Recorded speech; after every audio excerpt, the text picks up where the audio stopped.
Hello friends, just a short video today.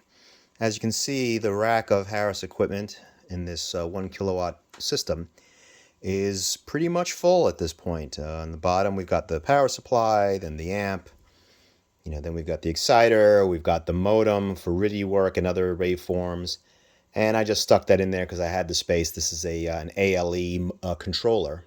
7210 Harris ALE controller. I probably will not be using that, but what the heck. So why am I shooting this video today? So, with a rack of equipment, it's convenient to be able to turn them all on and off with a flip of one switch. That's, of course, not hard to do with a power strip with a switch on it. And that's what I intend to do here. And there are a couple of reasons. One is because, running the switch every time I want to turn something on and off, it doesn't feel like the sturdiest of switches. I want to prevent, I don't want to have any early wear on it. Plus, I turn things on and off a lot. When I'm testing or working on something, I might turn the system on 5-10 times in a day or more. And then there's the other issue, which is the amplifier and power supply. The power supply is not 125 volt, but a 240 volt system. And in addition, the way this is turned on and off is using this breaker. I just don't, although I'm sure it's okay, I don't love turning things on and off via a physically large mechanical breaker like this. I just figure it feels like it's going to wear out over time, or the break, crack. These supplies are really designed to be turned on and left on and run 24 hours a day, not turned on and off 10 times a day like I might be doing as I fool around with stuff. And so I also want to be able to have that switch on at the same time as everything else in the rack. But everything is 120 volt and that's 240 volts. So what do we do about it? So I'll just take a fast look and show you the power strip that I'll be using. So very, very standard power strip. It's made by APC. Has some surge capabilities, but I'm not particularly interested in that. And as you can see, the back of everything, I'll probably do a final video on that stuff. And it's just nice to be able to turn one thing on and everything else in the rack goes on. So what about the 240 volt stuff? Let's have a look at my plan for that. So what you see here is a contactor. It's designed to sit on a DIN rail, and I'll show you that. And it's basically a big relay. In this case, it's a 4-pole relay. And it's activated, the coil is activated with 120 volts. It doesn't say it, but it's 120 volts AC. And so it's very simple. As you can see in the diagram, we've got 4 connections in, 4 connections out. And this is A1 and A2 here. These little connections here are for the trigger or the coil voltage. And so what I did is I just took one of these computer cords, cut off the end of it, and let's plug it into the AC, and you'll hear the contactor actuate. Let's see if I can do this one hand here. Here we go. Yeah, you could hear that, right? It's quite a relay.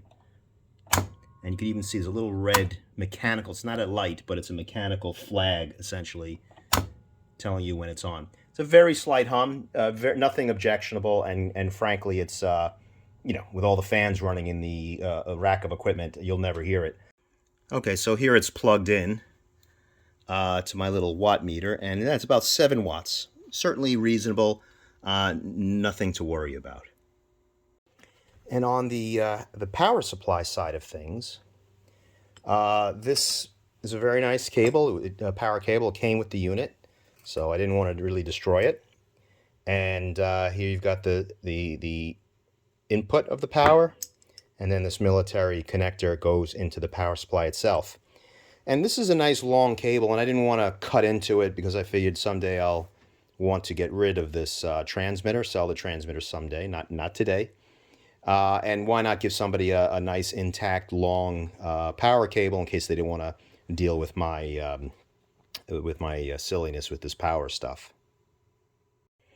So what we did here is we got this 240 volt 10-foot extension cable capable of, I think, 20 or 30 watts, plenty than what I need.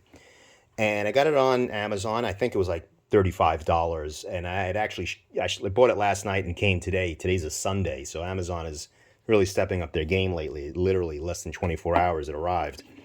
And all I did is I cut into the middle of it, or the first 2 feet of it, and fed the wires through.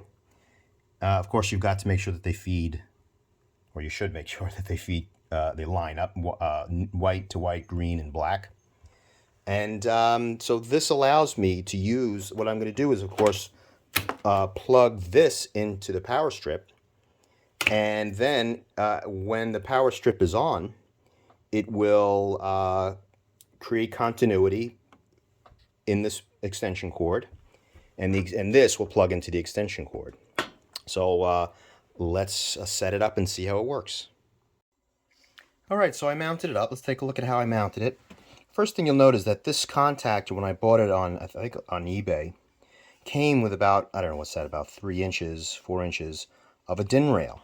And so what I did is using these rack nuts, I mounted the DIN rail.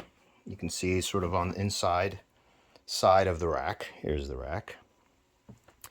And let's take a look at some of the other details here.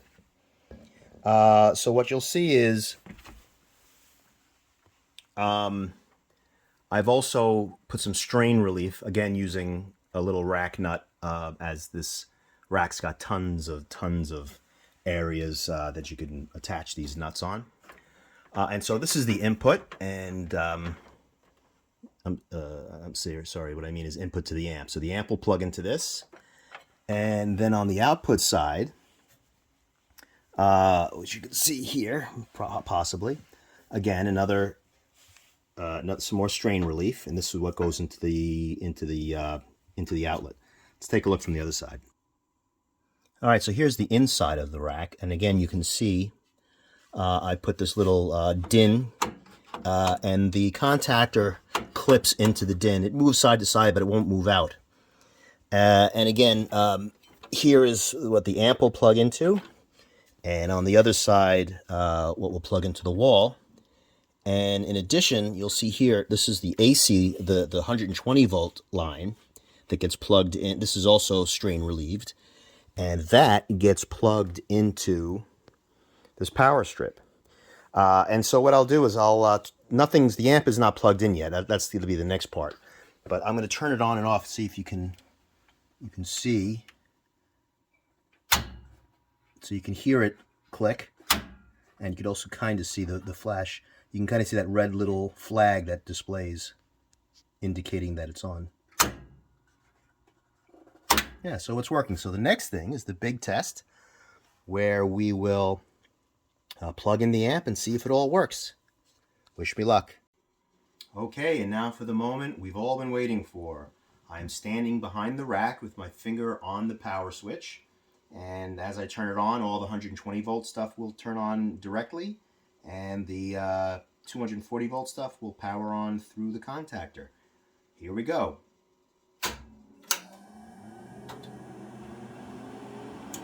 Look at that. Looks great. And let's shut it off. Bingo. All right, so as you can see, everything works as planned. I hope you enjoyed a little side project of coordinating the power of all these items, and we'll talk to you again soon.